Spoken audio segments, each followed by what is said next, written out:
In this video, I'll show you how to set up your custom sales pipeline to automate follow-ups, manage your opportunities, and close deals faster. To get started, navigate to Opportunities. From here, we can create our first pipeline by clicking Add Pipeline. Then click Create New Pipeline. On this screen, we can give our pipeline a name and add stages for our opportunities to move through. Here's an example of a business pipeline that has all of the stages from new lead to closed. When you're satisfied with your pipeline, click Save.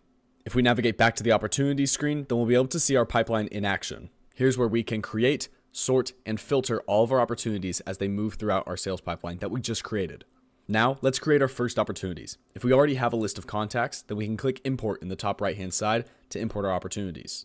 On this screen, we can select Opportunities, click Next, upload our file, click Next once more. Then on this screen, we can map our different columns to different opportunity objects. For example, we can use the business name as our opportunity name, just like this. For this example, we don't need any more information, so we can check this and click Next.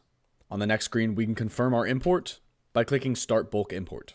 Back on our Opportunities screen, we can alternatively create opportunities manually by clicking Add Opportunity in the top right-hand side. We can do this by either selecting pre-existing contacts in the first screen or by entering all of the information for a new contact. We can then specify our opportunity name, which pipeline they're going to go into, which stage they'll fall into, their status, their opportunity value, and other sets of important information. If we have more information that we'd like to include in this opportunity that isn't included on this screen, then we can click Add/Manage Fields on the left-hand side. We'll then be navigated to Custom Fields, where we can create a custom field by clicking Add Field, selecting the field type, giving our field a name, and adding it to the opportunity object. We can then include this field under Opportunity Details, click Save, and we'll be good to go to include that additional information. Back in our opportunity, we can see that custom field right here. If you are going to include custom fields in your opportunities, be sure to create your custom fields before manually creating an opportunity. Then, after you've put in all of your information, you can click Create. Just like that, you can see our opportunity has been created and added into our sales pipeline, where we can move them throughout the stages of our pipeline, along with all of our other opportunities to keep our business organized. This here is our grid view, but we can also view our opportunities in a list view by selecting List View at the top right-hand side.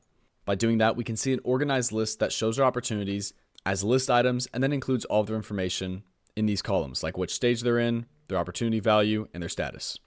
Additionally, your pipelines give you even more functionality in other parts of the system, such as automations and even being able to view your opportunities in your dashboard like this, giving you data like your opportunity status, value, conversion rates, and so much more in one easy-to-view dashboard. We encourage you to explore even more with opportunities, such as creating multiple pipelines, setting up automations, and most importantly, closing more deals. As always, I hope you found this video helpful, and thank you for watching.